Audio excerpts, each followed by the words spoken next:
Om Swastiastu, Namo Buddhaya, Assalamualaikum warahmatullahi wabarakatuh, Shalom Aleichem, salam kebajikan merdeka. Akhir-akhir ini kita dihebohkan oleh berita seorang yang membuka restoran Padang dengan menu babi. Restoran ini dinamakan Babi Ambo.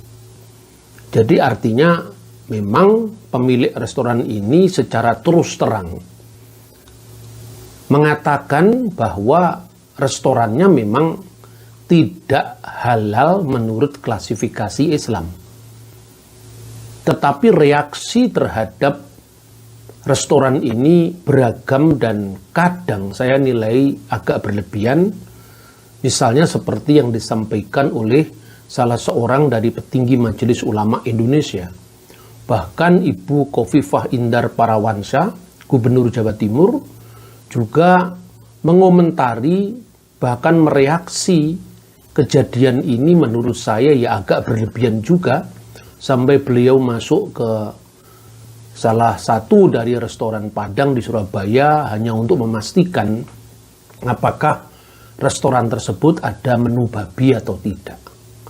Ya padahal biasanya yang namanya restoran Minang ya memang tidak ada babi.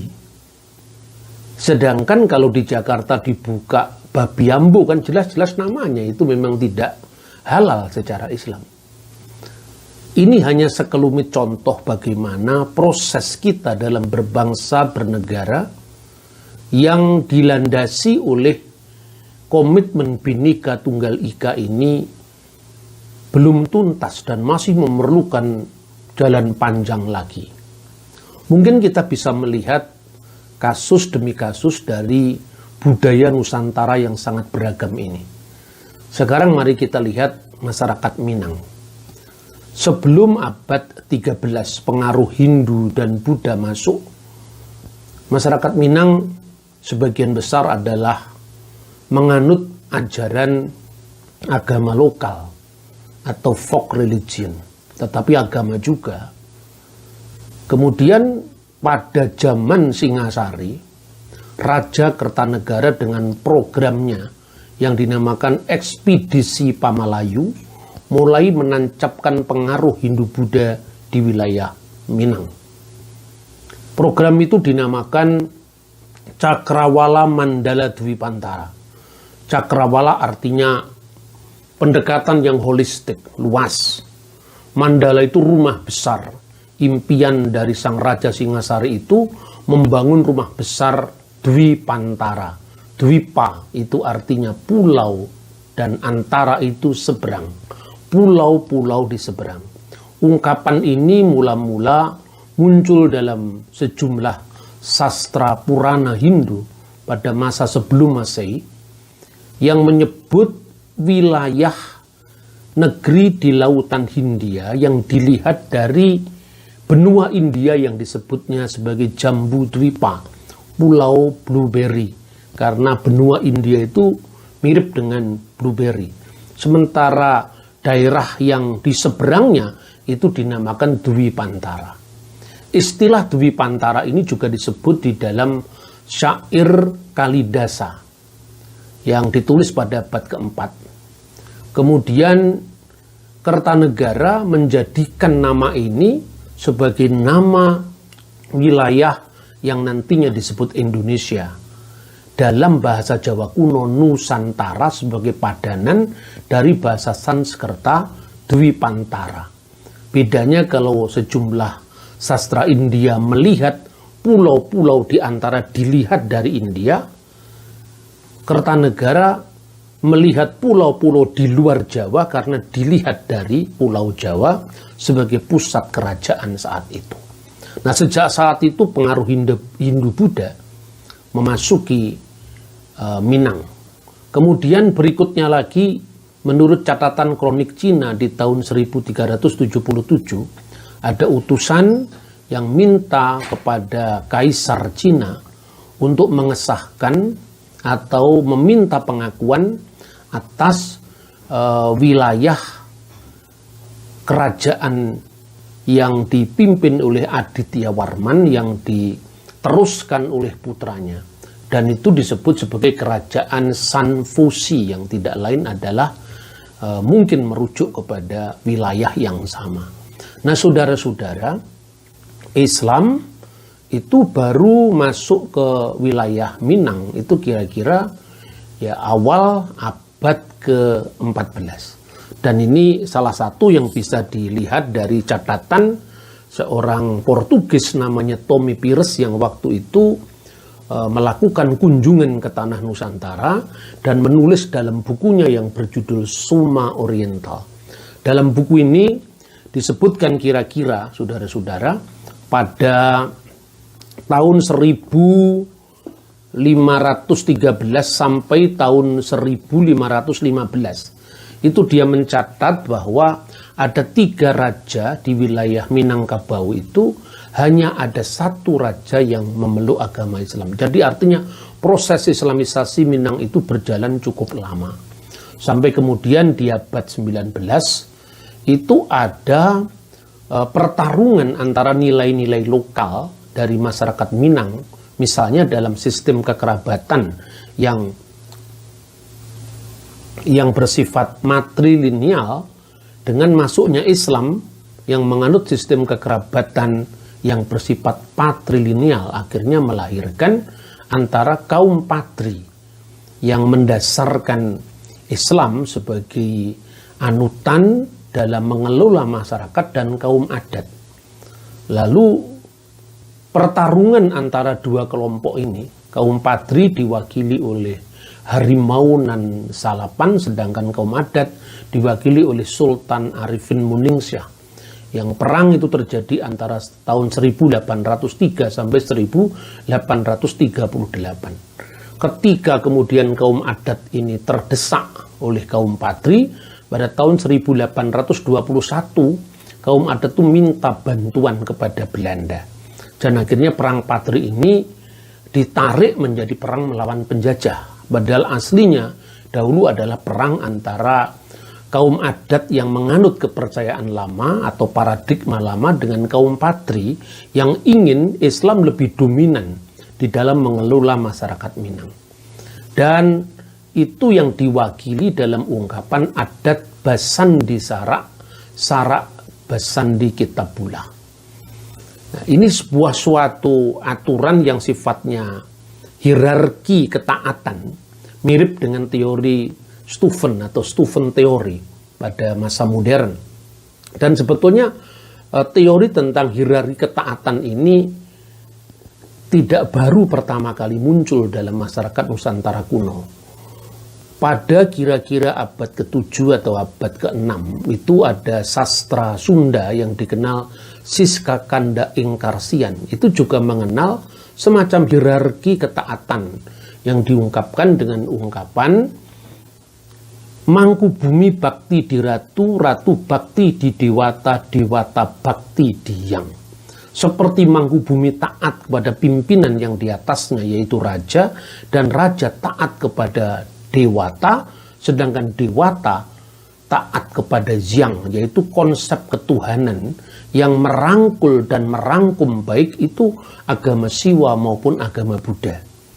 Oleh karena itu, kedua agama atau agama apapun itu disambut dengan ramah oleh budaya Nusantara seperti yang termaktub dalam naskah Sunda kuno itu.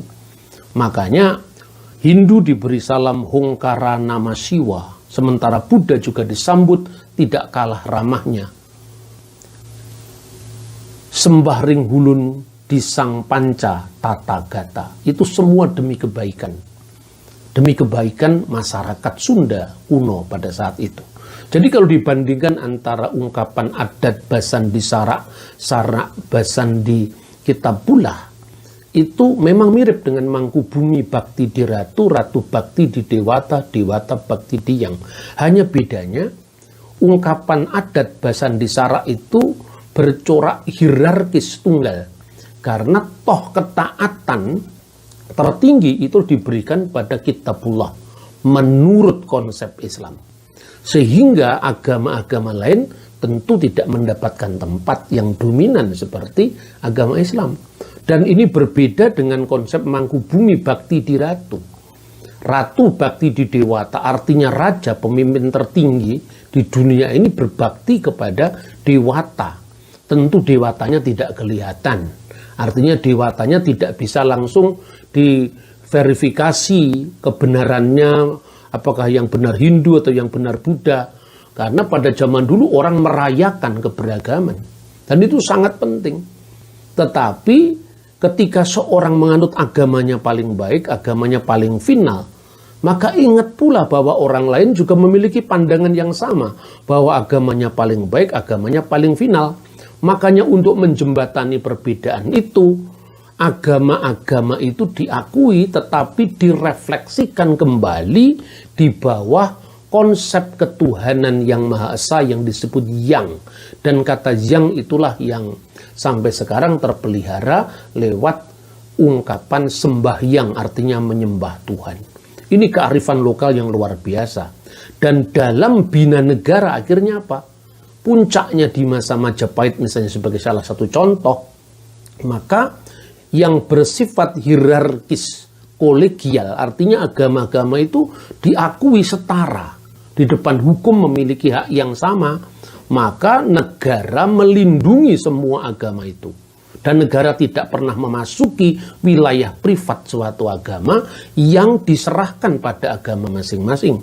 Makanya pada zaman Majapahit itu ada pejabat agama yang mewakili komunitas agama tertentu. Misalnya Darmatiaksa Ringkasahiwan untuk mewakili agama Siwa atau Hindu, dan Darmatiaksa Ringkasugatan untuk mewakili agama Buddha. Bahkan ada yang namanya Karesian yang mungkin itu adalah untuk menampung dan melindungi agama-agama minoritas yang lain. Itulah prestasi Majapahit, sehingga kenapa negara ini menjadi rujukan bagi para founding fathers kita, termasuk ungkapan yang disampaikan dalam karya yang sangat terkenal dari Empu Tantular yang berjudul Kakawin Purusada Santa atau Kakawin Sotasoma, yang berbunyi mangka jinat walawan siwa tatwa tunggal binika tunggal ika tanhana dharma mangrua. Dengan runtuhnya kerajaan Majapahit, pola bina negara yang diinspirasi atau dikelola dengan pengakuan akan keberagaman itu menjadi lambat laun sirna, dan munculnya kerajaan-kerajaan yang bersifat atau bercorak agama tertentu, termasuk kesultanan-kesultanan Islam. Tetapi di daerah-daerah lain, tata kelola atau bina negara yang didasarkan atas kemajemukan itu masih terpelihara dengan baik. Antara lain misalnya dalam masyarakat Ambon.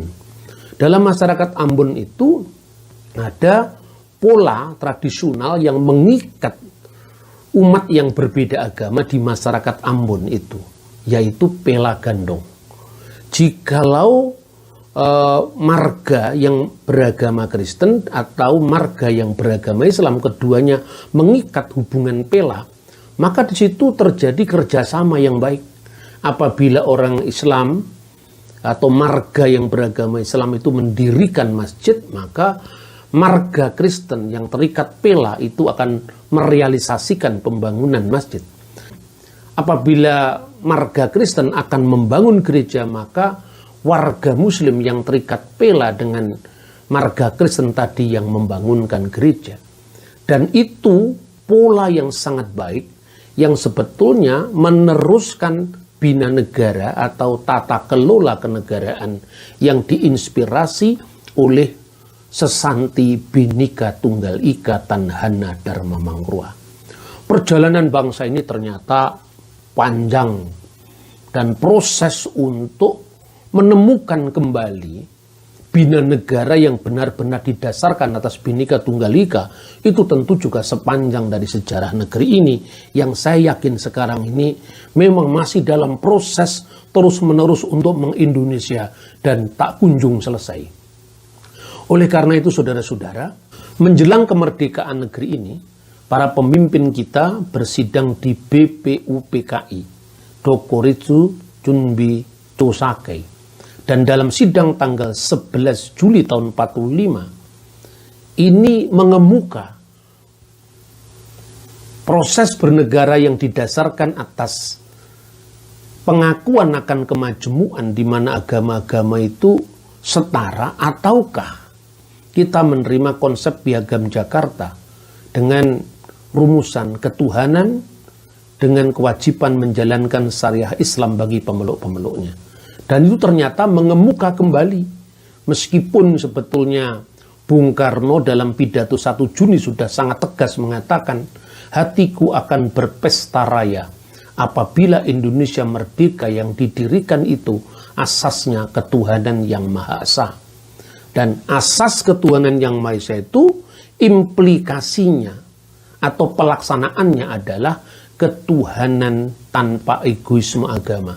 Ketuhanan dengan saling hormat menghormati yang disebut dengan ketuhanan yang berkebudayaan. Jadi bukan berarti Tuhan di bawah kebudayaan, bukan. Cara beragamanya itu berkebudayaan. Nah saudara-saudara, kemudian ungkapan ketuhanan dengan kewajiban menjalankan syariat Islam itu adalah kompromi antara golongan kebangsaan dan golongan nasionalis.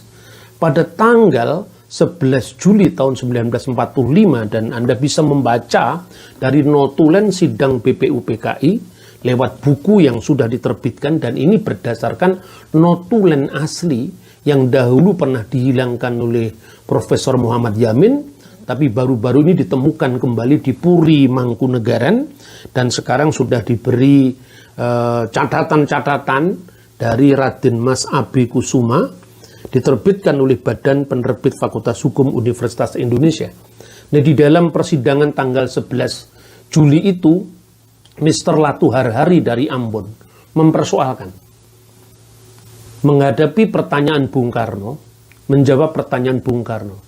Semua sudah final menerima konsep ketuhanan dengan kewajiban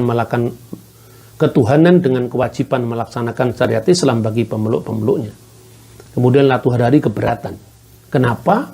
Karena hukum adat di daerah saya itu bisa terganggu ketika satu agama dijadikan rujukan untuk tata kelola masyarakat yang majemuk, seperti Pela Gandong tadi.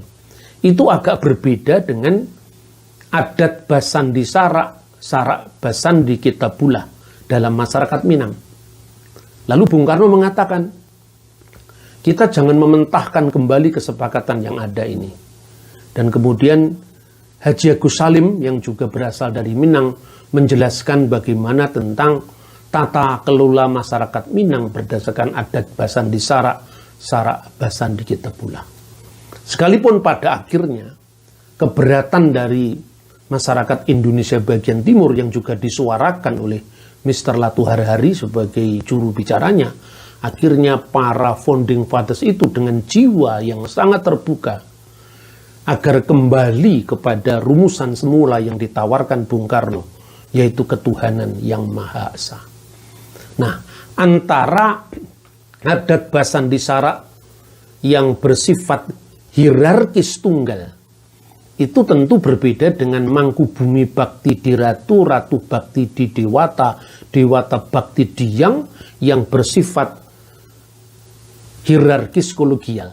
Karena apa? Agama-agama itu ditempatkan setara, dan itulah yang menjadi kunci keberhasilan Kerajaan Majapahit mempersatukan Nusantara. Sebagaimana yang oleh Bung Karno dikatakan, kita hanya pernah memiliki 2 kali negara nasional. Yang pertama Sriwijaya, dan yang kedua Majapahit. Nah saudara-saudara, membandingkan apa yang terjadi di negeri kita, saya sering sekali mengemukakan pikiran-pikiran dengan membandingkan masa lalu negeri ini maupun masa sekarang, bahkan dengan membandingkan negara-negara lain. Saya pernah menyampaikan ketika Malang kota halal, itu saya persoalkan halal menurut siapa dulu. Kalau saudara-saudara membaca misalnya karya Empu Prapanca dari zaman Kerajaan Majapahit, ya, yaitu Negara Kertagama. Di sini disebutkan tentang makanan-makanan yang favorit pada masa kerajaan Majapahit. Dan di sana disebutkan misalnya celeng. Celeng itu dalam bahasa Jawa kuno artinya babi yang diternakkan. Lalu yang kedua wok. Wok itu artinya babi hutan. Kemudian kebo. Kemudian wedus itu artinya kambing. Lalu kidang, kaluang. Kaluang itu artinya paniki atau kelelawar. Kodok, penyu, dan seterusnya.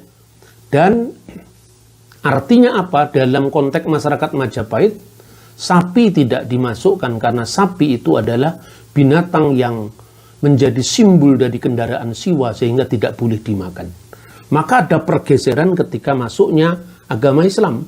Karena agama Islam justru sebaliknya, babi itu dianggap sebagai binatang yang haram, sementara sapi itu binatang yang halal.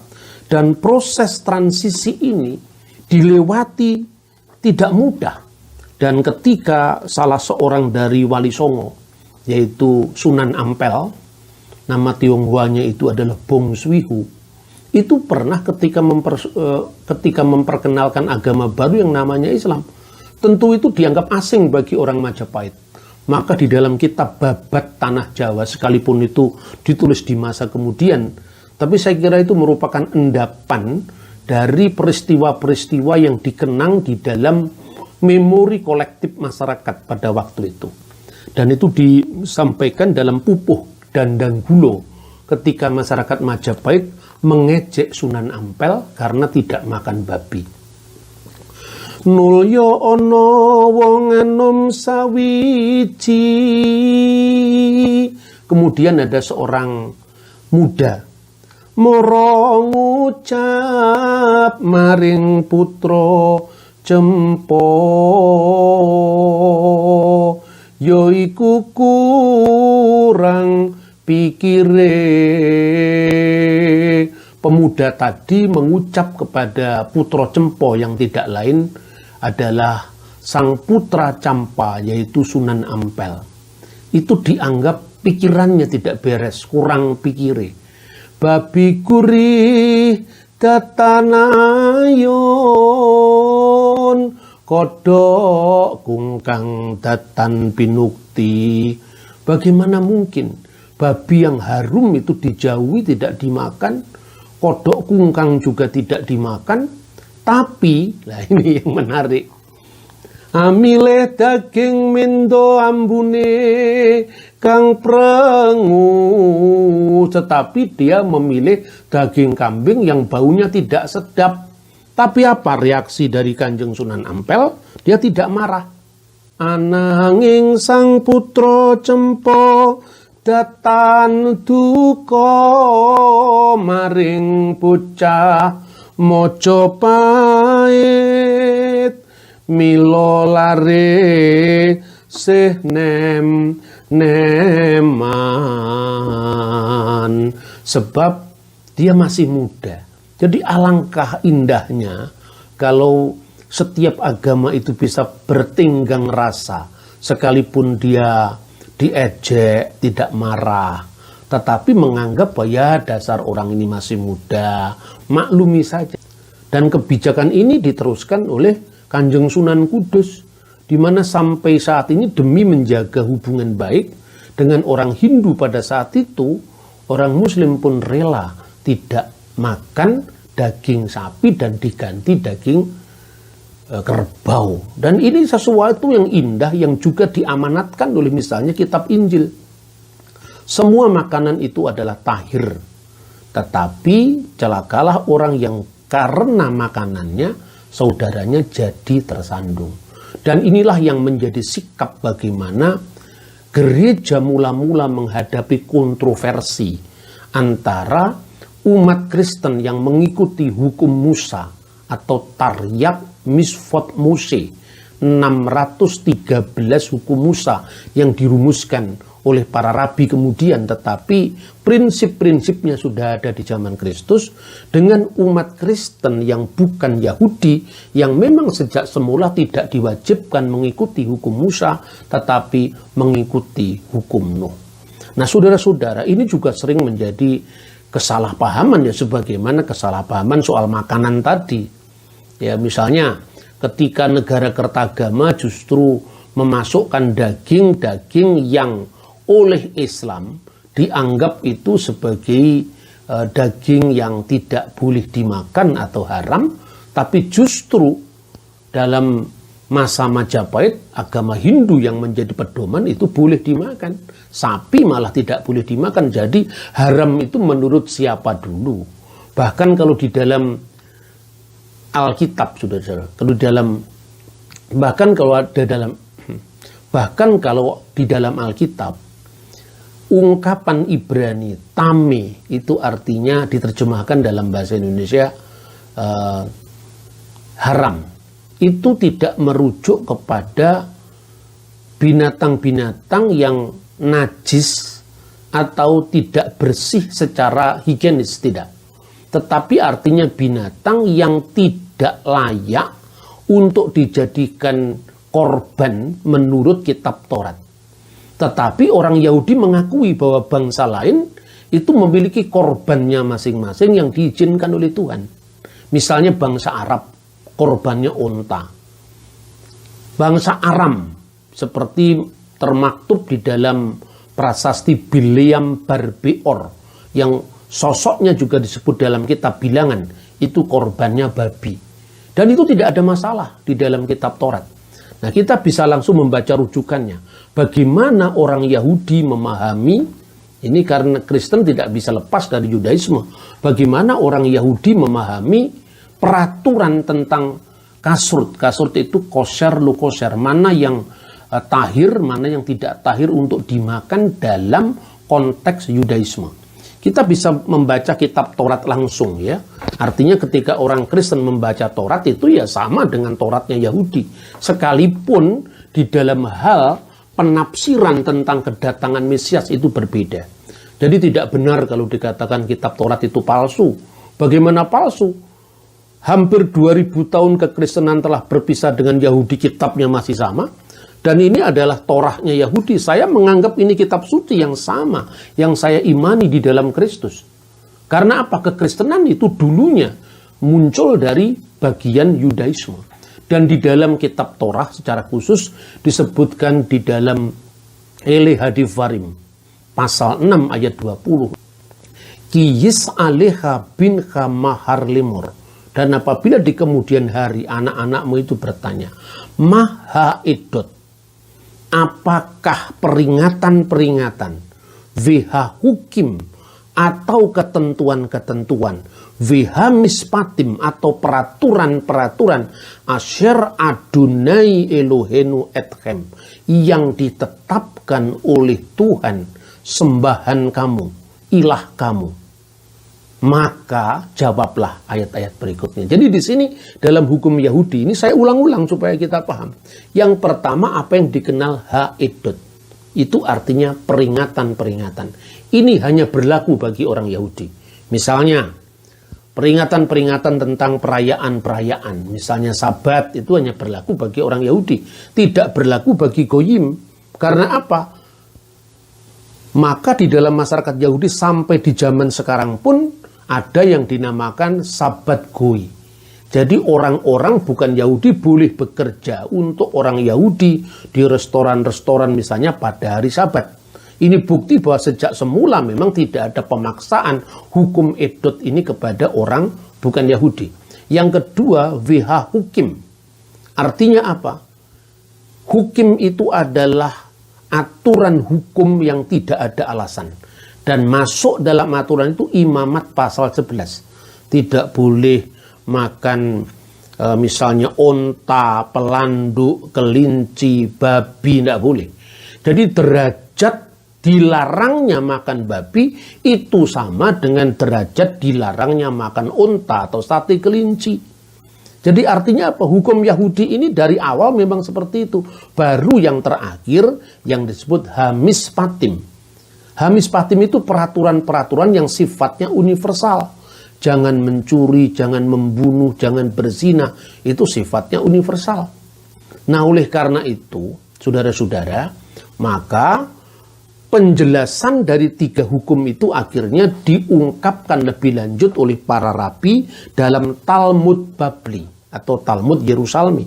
Keduanya memuat itu misalnya di dalam Traktat Sanhedrin 56a. Nah, apa yang diatur di sana? Bagi orang bukan Yahudi berlaku atas mereka hukum Nuh yang disebut dengan Sefa Misfot Binin Noah. 7 hukum Nuh itu apa? Itu didasarkan sebetulnya atas kitab Kejadian pasal 9 atau Sefer Bereshit pasal 9. Kemudian nanti di dalam Traktat Sanhedrin itu dirumuskan dalam 7 peraturan. Nah, angka 7-nya itu berasal dari para rabi kemudian. Tapi substansinya sama sebelum zaman Yesus, ketika zaman Yesus juga dilakukan. Antara lain penemuan naskah yang namanya Sefer Hayuvelim. Di gua keempat naskah-naskah Laut Mati itu juga ada aturan-aturan tentang hukum Nuh seperti ini. Nah, yang pertama dalam Traktat Sanhedrin 56a itu dinin, artinya penyelenggaraan mahkamah yang adil. Yang kedua, larangan abodazarah, yaitu penyembahan ilah-ilah asing. Karena berdasarkan teks di dalam kitab Torah itu disebutkan lo yihye lecha eluhim akhirim alfanai. Jangan ada padamu ilah-ilah lain di hadapan hadiratku. Kemudian yang ketiga, larangan melakukan kililat Hashem, yaitu menista Tuhan, menista nama Tuhan. Kemudian yang berikut itu adalah gilui arayot, imoralitas seksual.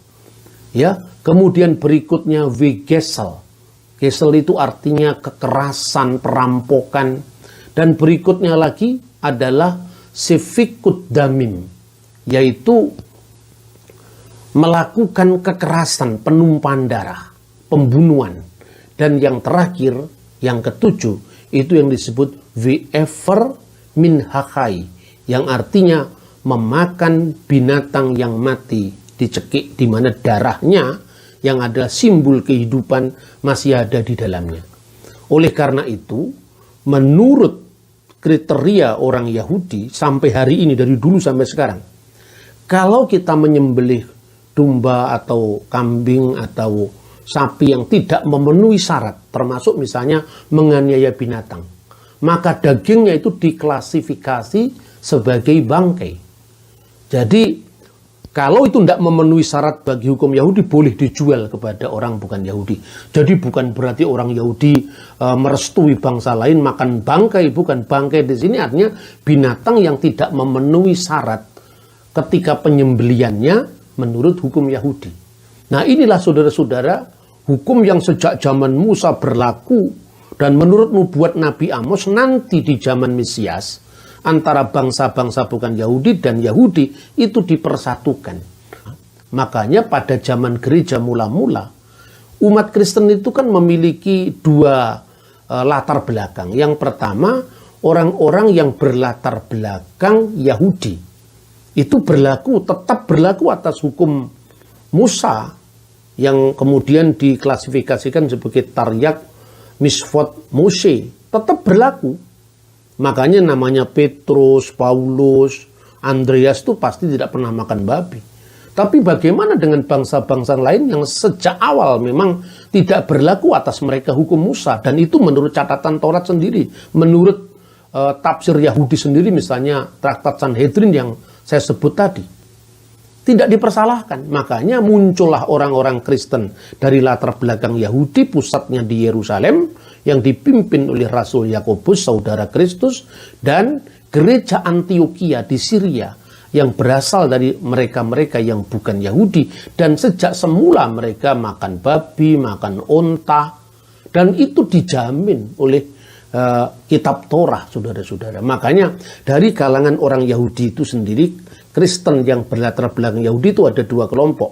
Orang-orang Yahudi yang berbahasa Yunani, karena kira-kira abad 3 sebelum Masehi, hubungan antara Yahudi dan Yunani ini sangat baik, dan prestasi besarnya adalah diterjemahkan kitab Torah yang dikenal dengan Septuaginta, Ya, maka itu bertahan pada zaman Yesus dan para rasul yang disebut sebagai orang-orang Yahudi yang berbahasa Yunani, sehingga karena jangkauan universalitas Yerusalem ke arah barat itu memakai lingua franca Yunani, maka ada perjanjian baru bahasa Yunani.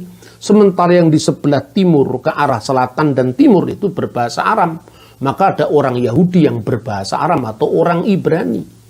Kemudian satunya lagi adalah jemaah Antioquia yang memang sama sekali berasal dari kalangan bukan Yahudi. Dan itu clear di dalam konsili apostolik pertama yang diselenggarakan di Yerusalem tahun 49 Masehi. Nah, dengan demikian pertanyaannya, bagaimana dengan adanya orang Kristen yang tidak makan babi? Loh, tidak apa-apa. Itu adalah mereka yang mengikuti Musa, dan tidak salah. Menjadi salah apabila orang yang tidak makan babi menyalah-nyalahkan umat yang makan babi, karena memang sejak semula dijamin baik oleh hukum Yahudi maupun dasarnya adalah kitab Torah sendiri. Nah, inilah pluralitas masyarakat Israel yang dari zaman Rasuli sampai zaman sekarang itu terpelihara dengan baik. Makanya kalau saudara-saudara pergi ke Israel ya, sampai di masa modern ini, ada orang-orang Israel yang beragama Islam. Dan perwakilan masyarakat Islam di Israel itu, misalnya malah baru-baru ini mengumumkan terjemahan Al-Quran dalam bahasa Ibrani. Ha-Quran Hamifwan. Di mana kata Bismillahirrahmanirrahim, itu dalam bahasa Ibrani diterjemahkan dengan Beshem Elohim Harahman Viharahum. Itu menarik sekali fenomena ini. Dan perwakilan Islam di Yerusalem itu menerima sepenuhnya apabila orang Muslim digolongkan sebagai melakukan hukum Nuh.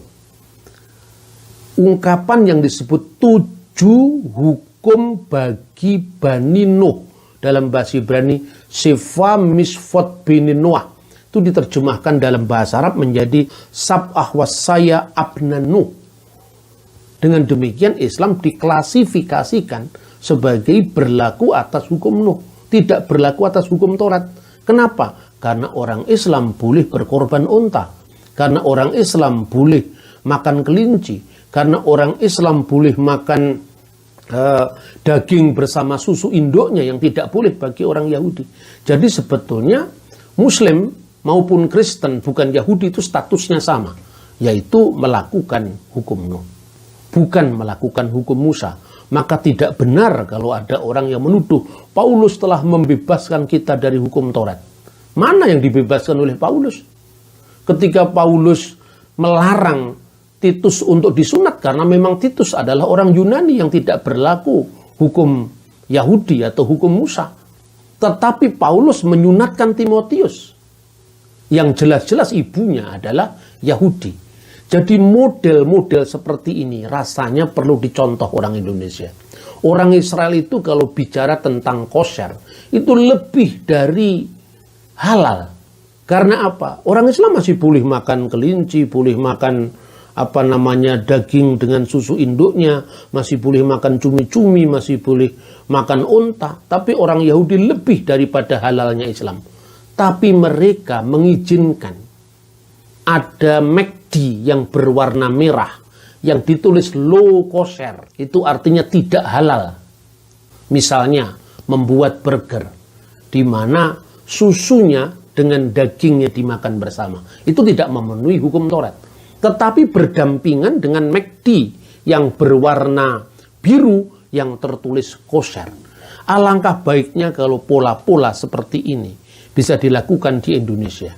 Jadi haram menurut siapa dulu, halal menurut siapa dulu, dan tidak perlu kita saling mengintervensi. Karena setiap agama itu memiliki wahyunya masing-masing, tuntunan atau nabinya masing-masing, yang tentu tidak bisa dilihat dari perspektif agama lain.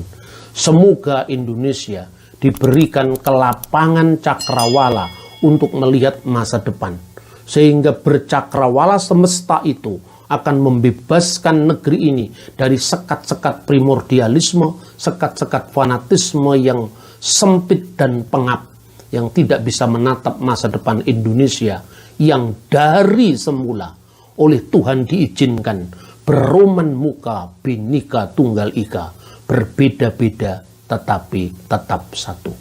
Terima kasih, Tuhan kiranya memberkati kita semua. Shalom.